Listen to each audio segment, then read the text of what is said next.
बिहार में कुछ 5 साल पहले आरसीपी सिंह के नाम की चर्चा खूब होती थी।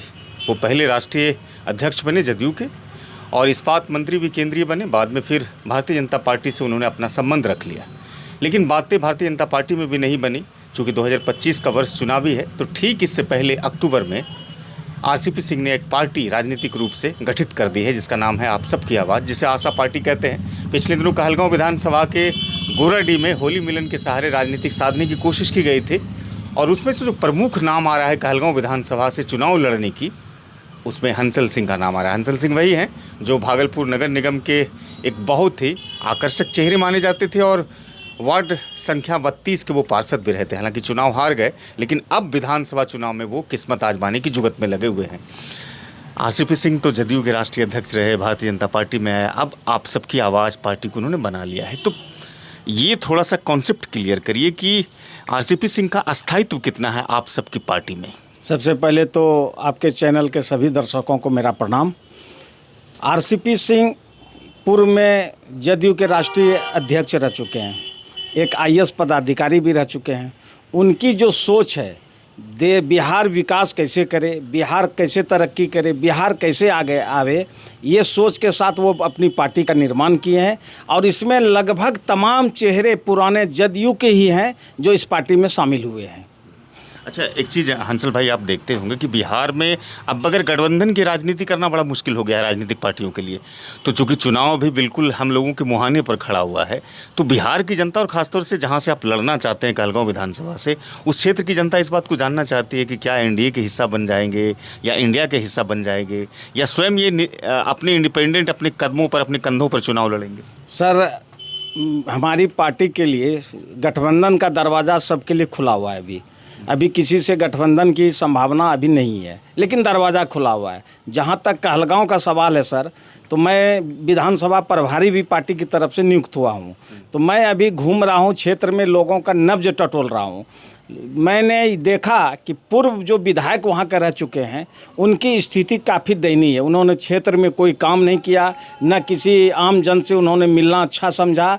वो अपना दिन रात अपने काम में मगन रहे। क्षेत्र की जनता और समस्याओं से उनको कोई लेना देना नहीं रहा। इसके चलते मुझे बहुत ही सम्मान क्षेत्र में मिल रहा है और बहुत से लोग चाह रहे हैं कि मैं वहाँ से चुनाव लड़ूँ। पर पार्टी अगर चाहेगी तो ही मैं चुनाव लड़ूंगा, अगर पार्टी नहीं चाहेगी तो मैं चुनाव नहीं लड़ूंगा। अच्छा, आपकी पार्टी तो बिल्कुल नहीं है, तो गठबंधन जहाँ तक सवाल है इंडिया और एनडीए से, चूँकि एनडीए से तो आपकी पार्टी छोड़कर चले आए, जदयू को भी छोड़ा, भारतीय जनता पार्टी को भी छोड़ा, तो क्या एनडीए के साथ अगर ऑफर मिलेगा एनडीए में जाने का, तो क्या एनडीए में जाना चाहेंगे? देखिए, हम लोग नीतीश जी के साथ तो हमारी पार्टी नहीं जाएगी।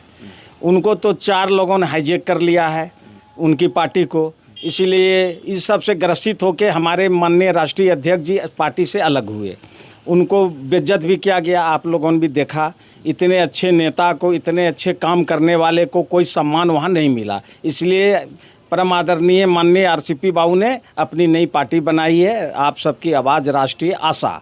ये पार्टी बिहार में बहुत ही बेहतर परिणाम लेके आएगी और लगभग 170 विधानसभा सीट पे उनके हम लोगों का प्रत्याशी चिन्हित हो चुका है, जो हम लोग अभी चुनाव लड़ने की तैयारी कर रहे हैं। और अगर सब चीज़ ठीक रहा तो आशा पार्टी बिहार में हो सकती है अपनी सरकार बना ले। अच्छा, जिस विधानसभा से आप चुनाव लड़ने की चर्चा है आपकी, उस विधानसभा क्षेत्र की कई मांगे हैं, जिसमें से एक प्रमुख मांगे एयरपोर्ट की भी रही थी। आप एयरपोर्ट को लेकर के अगर देखे होंगे तो हाल के दिनों में वो एयरपोर्ट पर बहुत बड़ी राजनीति हुई। पहले किसान सम्मान निधि के मंचों पर मुख्यमंत्री नीतीश कुमार का खामोश रहना, फिर प्रधानमंत्री मोदी का खामोश रहना, लेकिन उसी मंच पर, उसी सभा में जो बिहार के डिप्टी सीएम है सम्राट चौधरी, ये घोषणा करते हैं कि भागलपुर में एयरपोर्ट बनेगा।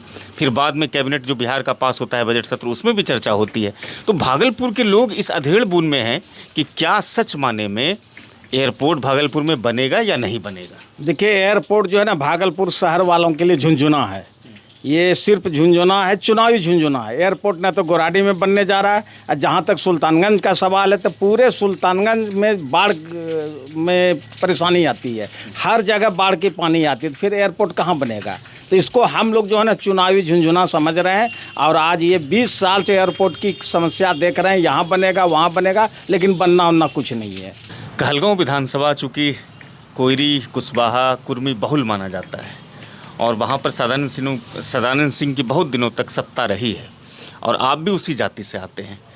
राजनीतिक कटकलें ये भी है कि शिवानंद मुकेश को इस बार जदयू उतार सकती है टिकट पर, तो आप कैसे लोगों के बीच में अपने प्रिय तरीकों को लेके आप आइएगा या फिर लोगों के दिलों में जगह बना पाइएगा? देखिए, पहली बात तो हमारी पार्टी जात की राजनीति नहीं करती है, जमात की राजनीति करती है। हम लोग सर्व धर्म लेके काम करते हैं, चाहे हिंदू हो, मुस्लिम हो, कोयरी हो, यादव हो, जो भी हो, सब जात सब धर्म के लोगों को हम लोग साथ लेके चलने का काम करते हैं। दूसरी बात जहाँ तक रही कांग्रेस की, तो इतने दिन तक सदानंद बाबू ने क्षेत्र के लिए क्या किया? आज जो भी वहाँ की जनता है उनमें जो है मेरे में उनको एक युवा उम्मीदवार, एक ईमानदार उम्मीदवार की छवि नज़र आती है। इसीलिए हमको बहुत ही आशीर्वाद वहाँ मिल रहा है और मैं अगर मुझे टिकट मिला तो मैं वहाँ विधानसभा चुनाव लड़ूंगा और जनता जनार्दन के बल पे मैं चुनाव भी जीतूंगा। शुक्रिया, आपने समय दिया सिटी टाइम्स को। हंसल बाबू, बहुत बहुत शुक्रिया। धन्यवाद सर। ये हंसल जी थे जो कि आप सबकी आवाज़ पार्टी से इस बार विधानसभा चुनाव लड़ने की चर्चा है कहलगांव विधानसभा से। फिलहाल इस पार्टी को लेकर के बिहार में राजनीतिक परिदृश्य कितना तेज़ी से बदलता है ये देखना दिलचस्प होगा। आप इस वीडियो को अधिक से अधिक साझा कीजिएगा। हमें देखने के लिए, सुनने के लिए आप सबका शुक्रिया। कैमरे के पीछे समीम मेहनत कर रहे थे।